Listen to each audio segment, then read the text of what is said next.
السلام عليكم ورحمة الله وبركاته. الشمار كفوني جرتني فيا كيسني نجا كيسني المان رما بقى جراتني بقى ربي ساعة كان سنجيسي سيجر الحمد لله. الشمار كفوني سنين جنر جرت نجا كيسني فيوما بقى جراتني جر الحمد لله. أفني قالني ربنا جو كسي جرتو فيا كيسني بقى جراتني بقى ربي ساعة كان سنجيسي وندا كيسني بقى جرتني تسنين جنة. warra akka koo dhugaa dubbachuuf wallaahi dhugaa warra akka koo biyya arabaa sanitti ce'atee jira laata. Warra akkas koo immoo wallaahi baqa maa hin jira miti. Warra akka koo sinitti baadhatee daangaa darbee yoo akkuma namaa tokko of duuban deebu jettanii amaatanii dafqitanii bakkaan ga'e jettanii itti gammaddanitti warri karaatti haftanii warra akka koo fakkaattonni akka koo dhibdani garuu yoomiyyuu dhibdan jedhee yaadu. Yoo sana maaltu sinitti haa dhagahamu wallaahi dhugaan sinitti hima. Fakkeenyaaf biyyaa baanee of jijjiirreellee nama jijjiirra jennee baana. Of jijjiirree maatii keenya jijjiirra jennee manarraa baanuu jechuudha. Gizee manarraa baatanii bakka yaaddan geessanii eddee baqa halkanii guyyaa gola namaa keessa dhaabattanii duubatti hin deebu kaawoo manaa akka baay'eef jettanii yoo inni gita keessan ta'ee isa gita keessa ta'eef gadi jettanii isa gita keessan hin taaneef gadi jettanii kunis sin ergatee kunis sin ifatee inni gita keessan ta'e sin ifatee inni gita keessan hin taanillee sin ifatee yeroo dabarfadha maal abbaa isaati yeroon kun hin darbiti jennee xinnaafis guddaafis gadi jennee yoo ammoo gadi akkasitti bakkan gaaya jettee bakka sana ammoo gaayessee kaatee yoo ammoo bakka sana daqiiqaa tokkotti waan daladdee hundaa yoo waa dhabdu baay'ee tokko lapheen nama cafa dhugaa rabbii. Maaliif eddeen gaafa biyyaa ba'e wallaahi qanii tokko aara galfadheen beeku.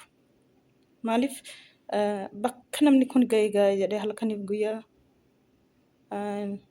akkuma nam tokko dalagachaa jira. Garuu alhamdulillah dalagattee kaate yoo daqiiqaa tokkotti waan dalagde sana dhabdu maal gochuu qabda? Alhamdulillah yaa rabbiin galannaa ga'u. Maaliif namni amma gizee akkas ilaallu waan dalagne sana abuutti gaddina miti. Garuu namni baay'een aafiyaa dhabee sireetti galee kan taa'u waggaa 10 waggaa 20 baay'eetu jira.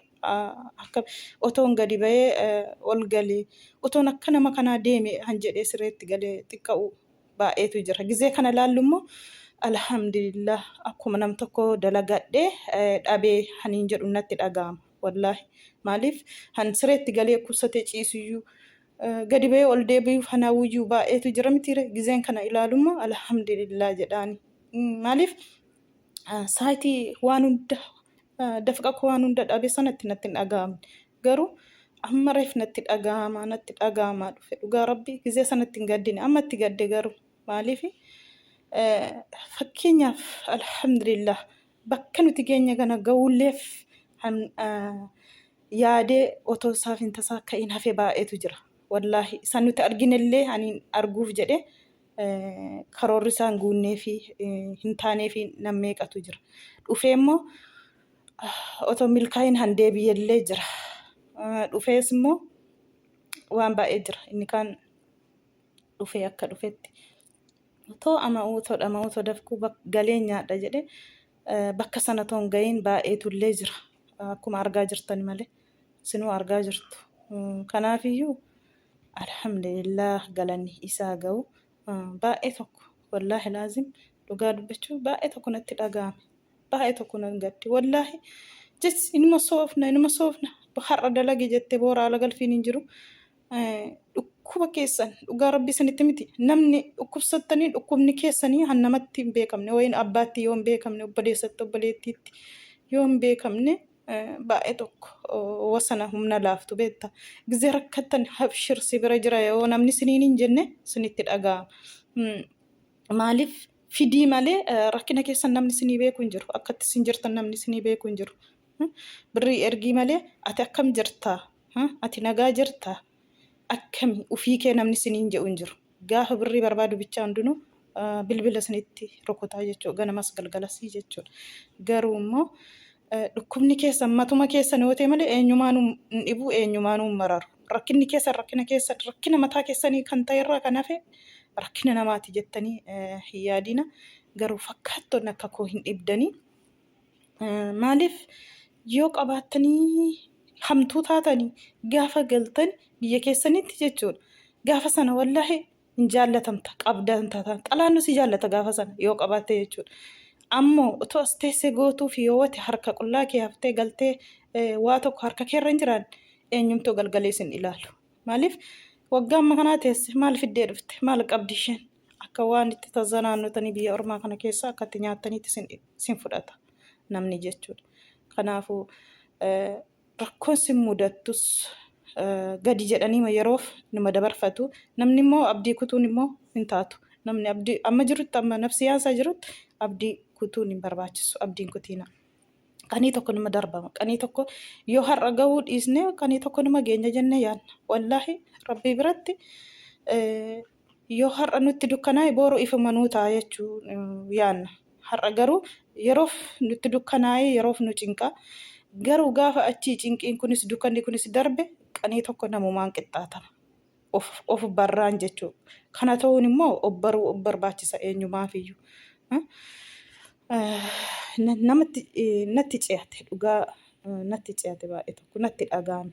Maaliif hambaa ukkubaa ta'ee jira. Dhugaa rabbii dafqitanii amaatanii bakka hundaatti guuttattanii kaatanii yoo daqiiqaa tokko keessatti waan sana dhabdan dhugaa namatti dhaga'ama. Garuu immoo namatti dhaga'amus immoo yoo ani du'ee yoo namni du'ee inumaafaa miti qabeenyaan sun yoo jiraates ani ittiin fayyadamne miti. Gizee kanatti ilaalamu immoo alhamdulillahi rabbil alamin. Yaa rabbii kan fayyaa naa kennite ani hojjetadhe illee bakkaan gaadha. Yeroo namarraa deemus hojjedhe namuma ta'a jedhee yaada ammas wallaahi.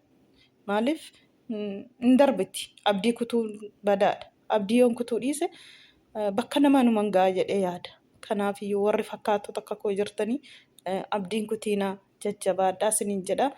Har'a dukkanaa'e boru ifinuma ifa.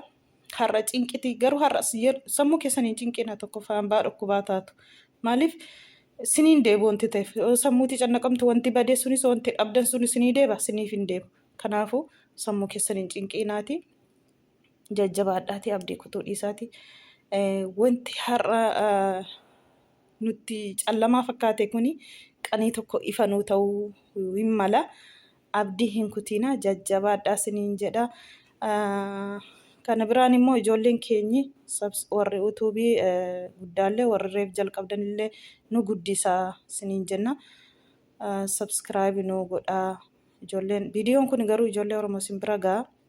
Qubaan tuquu yoo illee isinitti toluu dhiideesse dhaggeeffannaan qubaan tuqaa bira darbaa kaffaltiin qabu kuni isiniin jedha. Hayzonuun jedha wal jajjabeessinaa utuubii kanallee na jajjabeessaa isiniin jedha. Bakkuma jirtanitti nageenya rabbii isinirra haa jiraatu. Assalaamu alaikum warahmatullahi wabarakaatuh. Isiniin jedha nageenya rabbii isinirra jiraatu bakka jirtanitti inshaallah.